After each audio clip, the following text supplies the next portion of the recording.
ஒரு நிச்சயதார்த்த நிகழ்வு நடக்கிறது. நிகழ்விலே கலந்து கொண்ட எல்லோருக்கும் காஃபி பரிமாறப்படுகிறது. ஒரு 10 வயது சிறுவனும் இந்த நிகழ்விலே கலந்து கொண்டிருக்கிறான். தனக்கும் காஃபி கொடுக்கப்படும் என்று காத்திருக்கிறான். எல்லோருக்கும் பரிமாறப்பட்ட காஃபி அந்த சிறுவனுக்கு மட்டும் கொடுக்கப்படவில்லை.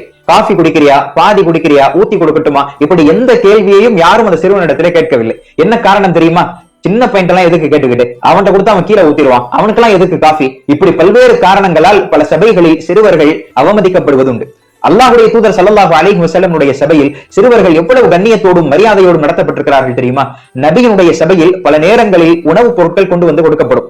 நபி அவர்களுடைய வளமை என்னவென்றால் அந்த உணவை உண்டுவிட்டு தன்னுடைய வலப்புறமாக யார் இருக்கிறார்களோ அவர்களிடமிருந்து சபையவர்களுக்கு கொடுப்பார்கள். அன்று ஒரு நாள் ஒரு பாத்திரத்தில் பால் கொண்டு வந்து தரப்படுகிறது. நபி அவர்கள் பாலை அறிந்து விட்டு தன்னுடைய வலதுபுறமாக பார்க்கிறார்கள். 10 வயது அனஸ் இப்னு மாலிக் ரலியல்லாஹு அன்ஹு. தன்னுடைய இடதுபுறமாக பார்க்கிறார்கள். பெரும் பெரும் சஹாபாக்கள் அபூபக்கரும் உமரும் உஸ்மானும் அமர்ந்திருக்கிறார்கள்.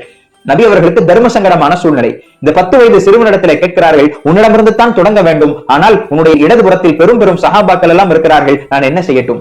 அந்த 10 வயது சிறுவர் உடனே பதில் தருகிறார், யா ரசூலல்லாஹ், பாத்திரத்தில் நீங்கள் வாய் வைத்த இடத்தில் நான் வாய் வைத்து குடிக்க வேண்டும் என்பது என்னுடைய ஆசை, அது என்னுடைய உரிமையும் கூட, அதை நான் யாருக்காகவும் விட்டு கொடுக்க மாட்டேன். நபி அவர்கள் மிகுந்த மகிழ்ச்சியோடு அந்த சிறுவனுக்கான உரிமையை உடனே நிறைவேற்றினார்கள். எவ்வளவு அற்புதமான முன்மாதிரி!